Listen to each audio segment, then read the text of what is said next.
আজকে আমার আলোচনার বিষয় লিঙ্গ শক্ত হবার করণীয় 4টি টিপস। যৌন অক্ষমতার রোগীদের অনেকের চাওয়া থাকে যে তাদের লিঙ্গ শক্ত হয়ে নিস্তেজ হয়ে গেছে, সেটা শক্ত করতে হবে। তা এই শক্তটা যে হয় না, কেন হয় না এ বিষয়ে কারোর ধারণা নেই।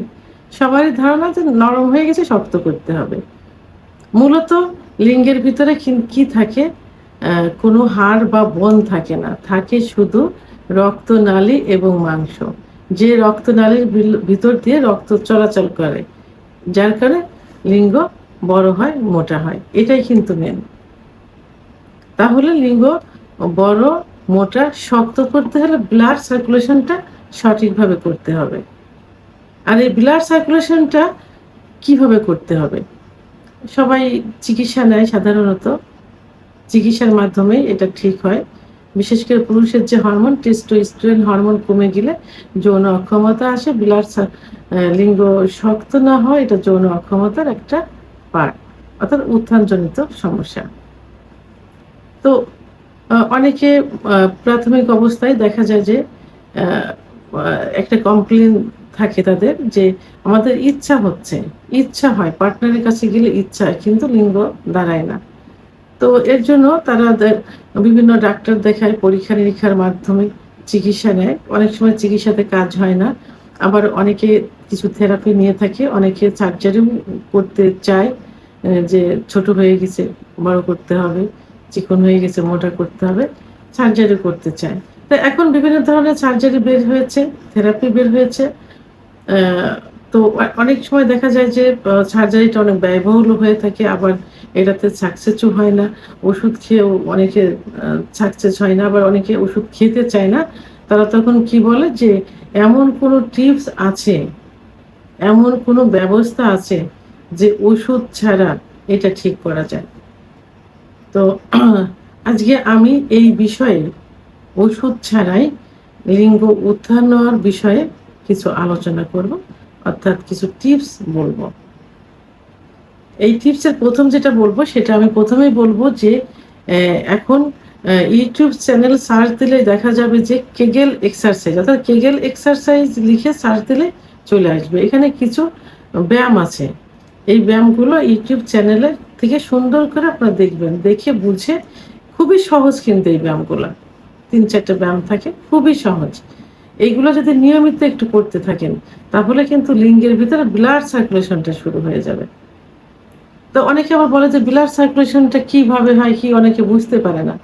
আসলে যখন যৌন উত্তেজনা আসে, যৌন উত্তেজনা সাধারণত ব্রেনের থেকে আসে, নার্ভের থেকে আসে। যৌন উত্তেজনা আসলে তখন সারা শরীরে রক্ত চলাচল করে। বিশেষ করে হাড়ের থেকে লিঙ্গের ভিতর রক্ত চলাচল বেশি করে। তখন লিঙ্গ লোহার মতো শক্ত হয়ে যায় বা শক্ত হয়। এই রক্ত চলাচল যদি না করে বা কমে যায়, অর্থাৎ এই ব্লাড সার্কুলেশন যদি কমে যায়, তাহলে লিঙ্গ আস্তে, আস্তে নিস্তেজ হয়ে যায়, চিকন হয়ে যায়। লিঙ্গের ভিতর শিরাগুলো প্রসারিত হয় না। যার কারণে কি হয়? লিঙ্গ ছোট হয়ে যায়, নিস্তেজ হয়ে যায় এবং নরম হয়ে যায়। তাই কেগেল এক্সারসাইজ করলে লিঙ্গের ভিতর যে রক্তনালীগুলো সংকুচিত হয়ে গেছে সেগুলো প্রসারিত হয়। ফলে ব্লাড সার্কুলেশন বৃদ্ধি পায়, লিঙ্গ শক্ত হয়। অর্থাৎ আগের অবস্থায় ফিরে আসে। ২য় নাম্বার যেটা বলব সেটা হলো এই ব্যায়ামটা খুবই সহজ একটা ব্যায়াম। অর্থাৎ এটা একটা থেরাপির মতো, ব্যায়াম থেরাপির মতো। এটা হলো নাক দিয়ে নিঃশ্বাস টানতে হবে। নাক দিয়ে যা আ এ এ বসতে হবে এভাবে, নামাজে যেভাবে জায়নামাজে বসে ওভাবে বসলে হবে। জোরে করে নিঃশ্বাস এভাবে নাক দিয়ে টানতে হবে। টেনে মুখ দিয়ে এটা ছাড়তে হবে। নাক দিয়ে টেনে একটু বন্ধ করে রেখে মুখ দিয়ে এটা অ্যা ছাড়তে হবে। তাতে কি হবে যে ব্লাড সার্কুলেশনটা বৃদ্ধি পেয়ে যায়। বিশেষ করে এইটা করলে রক্তের ভিতরে কি থাকে? আ রক্তের ভিতরে নাইট্রিক অক্সাইড থাকে। এই নাইট্রিক অক্সাইডটা এই এক্সারসাইজের কারণে বৃদ্ধি পেয়ে যায়। আর এই নাইট্রিক অক্সাইডটা অতিরিক্ত বৃদ্ধি হওয়ার কারণে লিঙ্গের ভিতরে যে শিরাগুলো থাকে, এই শিরাগুলো প্রসারিত করতে সাহায্য করে এই নাইট্রিক অক্সাইড। তাহলে এই এক্সারসাইজটা দিনে রাত্রে, অর্থাৎ যখনই নামাজে বসতে পারেন। আর যারা অন্য ধর্মের আছে নামাজ পড়বেন না, তারা দিনে ৩-৪ বার এইভাবে এক্সারসাইজটা করতে পারেন। একবারে ১০-১৫ বারও করতে পারেন। নাক দিয়ে টানতে হবে, মুখ দিয়ে ছাড়তে হবে। এটা খুব সহজ একটা থেরাপি। অর্থাৎ ৩ নাম্বার যেটা সেটা আমি বলবো যে আরেকটা এক্সারসাইজ, এটাও খুব সহজ। এটা হলো যে উঠতে হবে, বসতে হবে, উঠতে হবে, বসতে হবে। এতে কি হবে? নির্মাঙ্গের নিচের দিকে ব্লাড সার্কুলেশনটা বৃদ্ধি পেয়ে যাবে। বিশেষ করে লিঙ্গের ভিতর ব্লাড সার্কুলেশনটা বৃদ্ধি পেয়ে যাবে। তো এই যে আমি এত ব্যায়ামের কথা বলছি, এগুলোর মূলত লিঙ্গ শক্ত করতে হলে কি করতে হবে? ব্লাড সার্কুলেশন বাড়াতে হবে। লিঙ্গের ভিতরে সার্কুলেশনটা বৃদ্ধি করতে হবে। কারণ লিঙ্গের ভিতরে যে শিরাগুলো থাকে, এই শিরাগুলো বিভিন্ন কারণে সংকুচিত হয়ে যায়। অতিরিক্ত হস্তমৈথুনের কারণে এবং প্রেসার ক্রিয়েট দিয়ে হস্তমৈথুন করার কারণে শিরাগুলো সংকুচিত হয়ে যায়। বিছানায় ঘর্ষণ দিয়ে বীর্যপাত করলে লিঙ্গের গোড়ায় অনেক শিরা থাকে। সেই শিরাগুলো অনেক সময় লুজ হয়ে যায় বা ঢিলা হয়ে যায়, আবার দুইটা চিরেও যায় অতিরিক্ত প্রেসার হলে। তো এইসব কারণে লিঙ্গের শিরাগুলো সংকুচিত হয়ে যায়। এই এক্সারসাইজগুলো করলে সেগুলো ব্লাড সার্কুলেশনটা বৃদ্ধি পেয়ে যায় এবং আস্তে আস্তে যে শিরাগুলো এটা প্রসারিত হতে থাকে। এবং সিজনালি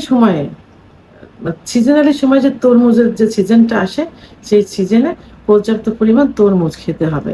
কারণ তরমুজের ভিতরে কি থাকে? সিট্রোনিল অ্যামাইনো অ্যাসিড, যেটা লিঙ্গের ব্লাড সার্কুলেশন বৃদ্ধি করতে সাহায্য করে থাকে। এবং আরেকটা যেটা সেটা হলো যে যারা ধূমপান, মদ্যপান অর্থাৎ নেশা করে থাকে, এই নেশাটা বন্ধ করতে হবে।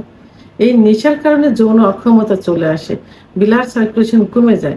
ব্লাড সার্কুলেশন বডিতে, টোটাল বডিতেই প্রায় কমে যায়, লিঙ্গের ভিতরে বেশি হয় এবং লিঙ্গ তখন সংকুচিত হয়ে যায়, শিরাগুলো সংকুচিত হয়ে যায়। ফলে লিঙ্গ নরম হয়ে যায়, চিকন হয়ে যায় এবং আগা মোটা গোড়া চিকন, শিরাগুলো ভেসে থাকে ইত্যাদি হয়ে যায়। তো এই জন্য ধূমপান, মদ্যপান, নেশা একবারে তো বন্ধ করা যাবে না, ধীরে ধীরে এটা বন্ধ করতে হবে। তবে যদি এটা যদি নিজেরা কন্ট্রোল করতে না পারেন, বন্ধ করতে না পারেন, তাহলে একজন অভিজ্ঞ সম্পন্ন রেজিস্ট্রারকৃত হোমিওপ্যাথি ডাক্তারের শরণাপন্ন হতে পারেন। কারণ হোমিওপ্যাথি চিকিৎসার মাধ্যমে এগুলো ঠিক করা সম্ভব, নেশা থেকে সরিয়ে আনা সম্ভব। এবং অপর যে সেটা হলো সুগার জাতীয় খাবার বন্ধ করতে হবে। তাহলে এই যে ৩টা এক্সারসাইজ বললাম, নাক দিয়ে নিঃশ্বাস টানতে হবে, মুখ দিয়ে ছাড়তে হবে, উঠ বস করতে হবে এবং কিগেল এক্সারসাইজ করতে হবে।